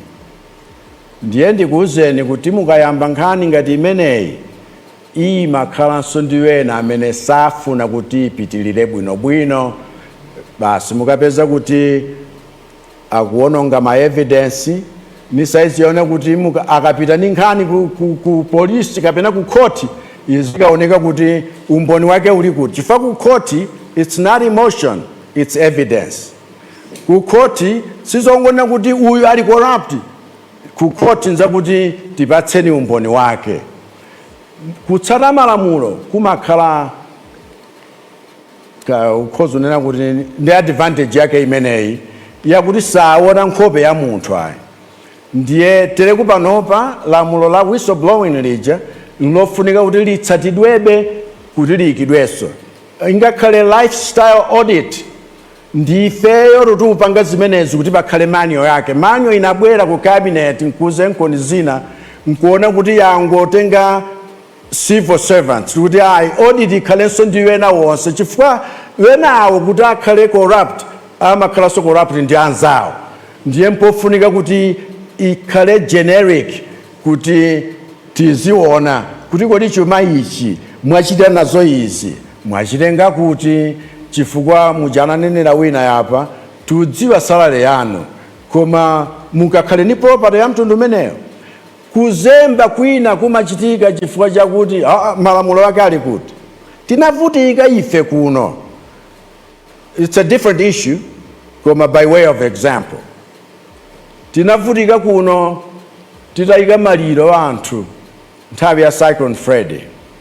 Mafumu nkumatidandaulira pofufuza nkumapeza kuti angakhale malo wosenera kumangidwa amaloledwa kumangidwa chifukwa chakuti anthu amapita m'maofesi nkumakapeza zilolezo zakuti akhoza machita zinthu zimene siziloledwanso ngakhale ndi council yawo. Koma wena podandaula mwina upita ku court nkukapeza injunction, mwina so an indefinite injunction yakungoletsa zimene zija, tidayika abale wathu. Zinthu zina tikamagwirizana kuti tiye tichite mwa mtundu wakuti koma zisali zotsata malamulo zimakhala za mtundu meneyo. Icho chinali chitsanzo chabe. Ndiye ndifuna ndikutsimikizireni kuti sizikadatheka wena kumangidwa wena kuchotsedwa ntchito pakadakhala kuti ine sindalole kuti zinthu zitheke kukhala mmene ziyenera kuyendera motsatira malamulo kwa iwo amene akutsata malamulo ameneyo. Ndipo zimenezo zachitika mu administration yathuyi. Ukhala president sukhala wekha wa polisi ukamanga munthu, sukhala wekha prosecutor upita naye ku khoti, sukhala wekha judge woweruza mlanduwo. Pamafunika kuti ma systems agwire ntchito molumikizana ndi mogwirizana. Chimene ndayesa kuchita ine mu administration yangayi nkuonetsetsa kuti ma systems azikhala functional according to the law.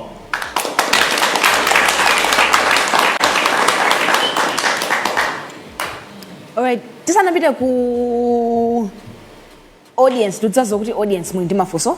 Tikhaito kupanga pa expo mwepo kukisaso wasaso mpata amene akutiwonera online kuti Sona usatenge gawo pali mafunso awiri ndikhale ndikuwawerenga onse pamodzi mogwirizanaso ndi nthawi. Mafunso apa kuchokera kwa Nasty V Sharpshooter. Akuti again I would like to ask why can we not have change in the RBA to strictly only manage the currency through market interventions and debt instruments and not regulate and dictate the price of forex? I'd want a freer market for forex, remittances and payments to address shortages. At the same time, on X, there's also another question here. It says, Mr. President, given the ongoing demonstrations and public outcry over economic hardships, what immediate and long-term measures is your government taking to ease the financial burden on citizens and restore economic stability? Namwe sanapita ku audience titapanga kai address my questions amenewo, then we'll get back to the youth amene tili present physically muno. All right. Ndithokoza kwa basi Sharpshooter.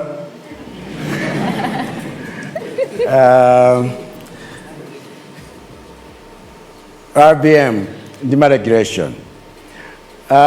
Central bank ndimene imachita regulate mabanki wonse. So they can't run away from regulation. Koma taizambiri Central Bank imachita deal ndi monetary policy pamene Ministry of Finance imachita deal ndi fiscal policy. Kunena kuti kodi za ndalama ziziyenda bwanji tsono ku finance tikapereka ndalama zikugwira ntchito yanji moyenerera. Ndiye kuti zikagwirizana zikhoza kuthandizira kuti dziko liyende bwino. Mukafusa za long-term measures vuto lagona mepo chifukwa ambiri chifukwa choti tuzuzika pali pano tufuna short-term measures. Ndiye tisachite either or, tiyesetse kuti tichite both and. Ndiye pa both and ipa mpamene pakuvuta. Mwachitsanzo nkhani ya inflation iyi panopa ndi ma estimates wazolima vula ikamaliza bwino zithandizira. Komanso chimanga chija tabweretsa ndi kugula china zithandizira. Komanso tikayamba mwamphamvu kulondola nkhani ya migodi ni tourism kupatula agriculture zithandizira. Zina mwa izi tikamakamba za Malawi 2063, that's a long-term measure. What do you do in the first implementation period yoti tifike 2030? Komananga 2030, that's a long time to go. Muja dachitira launch muja timakamba za kuti kuli 10 years, kuli zaka zingapo. Komananga panopa nchifake zimakhala broken down to a yearly appropriation yakuti tichite chani chaka chilichonse, tichite chani mwezi uliwonse, kuti tikolola mwamtundu wanji tupeza mwamtundu wanji. So mpofunika kuti timve kulira kwa anthu amene akuvutika m'misikamu, mumsewomu, m'midzimu. Choyamba ndi zakudya. Ndiye zakudyazo ndi zimene tili kugawazi kulikonse Malawi muno, komanso kuti tiwonjezere. tithokoze African Development Bank, tithokoze World Bank amene watithandizira ndi ndalama zowonjezera kuti tibweretsebe chimanga china chifukwa nthawi ino pamene mdima waoneka kwambiri pamene anthu akungoyembekeza kuti mwina chikucha sitifunanso kuti chiwonongekeretu pamunda. Ndiye measure ina imeneyo chakudya nchofunika zedi pali pano zimene tikupangazi. Number 2, mpofunika kuti tionetsetse kuti kodi tsono ma measures wa msanga wothandizira kuti anthu ziwapepukireko akhale amtundu wanji. Zimene zina ni malengeza dzulo, zimene zina azilengeza mawa anduna popereka statement ya budget kuti tiyese kuchita izi zinthu zimene anthu akudandaulira nkukhala nazo pa msewu. Tonse tikagwirana manja monga timagwirana manja tikakumana ndi ma emergency zilithandiza kuti tonse tipeze maansala wake.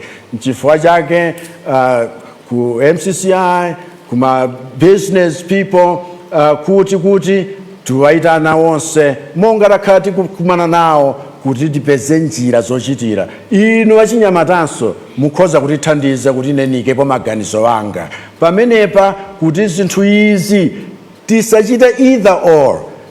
Long term maziko ake na amene ndayalawa pokhazikitsa malamulo oyenerera, pokhazikitsa ma structure oyenerera, pokhazikitsa ma policy oyenerera kudalibe kumbuyoko. Ngakhale za arts izi timakamba munozi lamulo lake tachita kukhazikitsa kumene kudalibe kumbuyoko.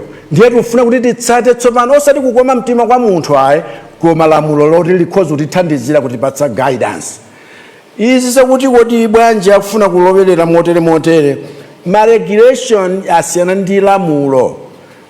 Ma regulation tikhala pansi tikambirane. Lamulo lifunika amendment kwina kwake zimene zija nzotalikitsa ngati apapa tukambirana ma regulation aja amaunikidwanso zisizidagwire tiye tikambirane zigwire ndi izi. Nchifukwa chake pamakhala ma level osiyanasiyana okhudzana ndi lamulo policy ngakhalenso regulation pamusi pake.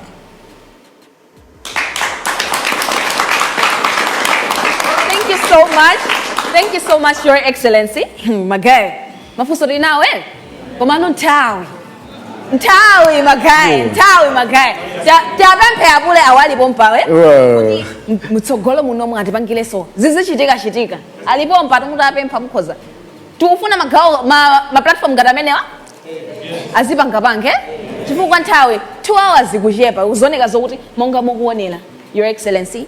The youth do have a lot of questions there. I can see that. But we have time constraints. So, malinga naso ndi nthawi pakadali panopa mutilole titseke gawo ili la mafunso lokale. Panopa tipange address ndi His Excellency the State President of the Republic of Malawi, Dr. Lazarus Makatha Chakwera. Adipatse ma closing remarks tisanapite ku segment ina ya Sona for the Youth. Youth chwe! Zikutega magaye! Zikutega? Wow. Yankani mbali anu ndikumva zosiyana zikutega? Uko zikutega? Aba zikutega? Okay. Uko zikutega? Aba zikutega? Over to you, Your Excellency. Abantu can address Anyamata. Amene ali muno komanso amene akuonera pa ma social tsamba za mchezo zosiyana pali X, pali Facebook, pali tidzonso ena kuonera pa MBC komanso masamba mchezo osiyana. So over to you, Your Excellency. Machezo awiri tachitawa kulilongwe kuno ku Blantyre aonetseratu kuti ma youth apa Malawi muli ni chidwi chofuna kuti Malawi iyu asinthe atukuke. Nimamwe mwa maganizo anu amene mukupereka maganizo akuti apa tililipa palibe akukondwa napo ndipo mpofunika titasintha koma osati kusintha kuti zionongekere ayi koma kusintha kwakuti zikhale bwino tipezeko mpumulo. Simomwe muna ndiye ndifuna ndikuthokozeni mwapadera chifukwa cha mtima umenewo, chifukwa mtima wokwiya ndi status quo ndi mtima umene umasinthitsa kuti status quo ikhale ina. Zimenezi zimene ndifuna ndikuyamikireni nonse amene mwalankhula za kukhosi kwanu. Uku nkumene tikhoza kunena kuti tikamati macheza, it's not talking down at someone kapena kupyesha maganizo a munthu wina, koma kumulola kuti anene zinthu zimene zikhoza kupindulira nonse pamudzi pano. Ndipo mudzi wathu uno wa Malawi umene timati kwathu ku Malawi, tiyeni tiutenge ngati mudzi wofuna kuusamalira, wounyadira, ndipo ni mudzi umene tikhoza kusunganamo ndi kulelana tonsefe tikakhala ndi mtima wofunirana zabwino wina ndi mnzake. Next week tikhala ku Mzuzu, machezanso ngati amenewa ndi ma youth amu Green City ndi madera wozungulira kumpotoko pamali chifolo pano tikakhalira ku Grand Palace Hotel. Koma ena nonse mudzatsatire macheza amenewo pa Facebook ndi pa X Spaces. Ine ndifuna kuti inuyo mudziwe kuti maganizo wanu ngakhale wosemphana ndi ine ndi maganizo wofunika, ndipo ine ndimalandira maganizo, contrarian views, chifukwa moyo wanga wonse nzimene zandithandiza kuti ndikhale pamene ndilili pano mwa chisomo cha Mulungu. Ndipo tonse tikamverana chotero tikhala tonse mashapa bobo. Muyende bo and all the best. Tenta ngombele manja ma abule atu. Abule. Abule. Abule. Abule. Abule. Abule. Thank you so much. Thank you so much, Your Excellency. Well done. Well done.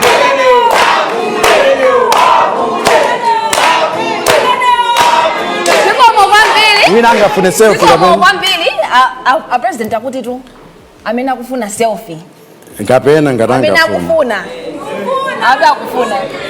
Yes, so tikhaiso ndi mwayi wojambulitsa koma tiyendele so row by row, so tiyamba apa tizibwele direct kena ku segment. You tell me what it is. Kena ku segment amena khale akubwela.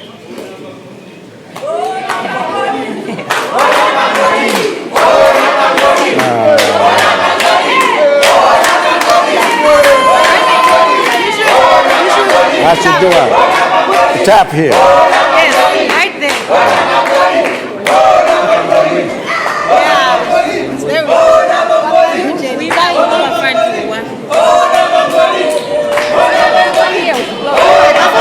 We want to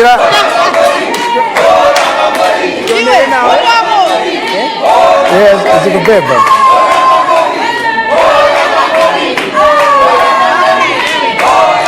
Thank you. Umurundi mmene zinalili mu mzinda wa Blantyre pamene a president aziko lino la Malawi Dr. Lazarus Magafe Chakwera amacheza ndi achinyamata Sona for the Youth Southern Region, ndipo zimenezi zimachitikira ku Kamuzu kusanjika Pawis lero lino pa 27 February 2025. Ika ndipo ninde mangaza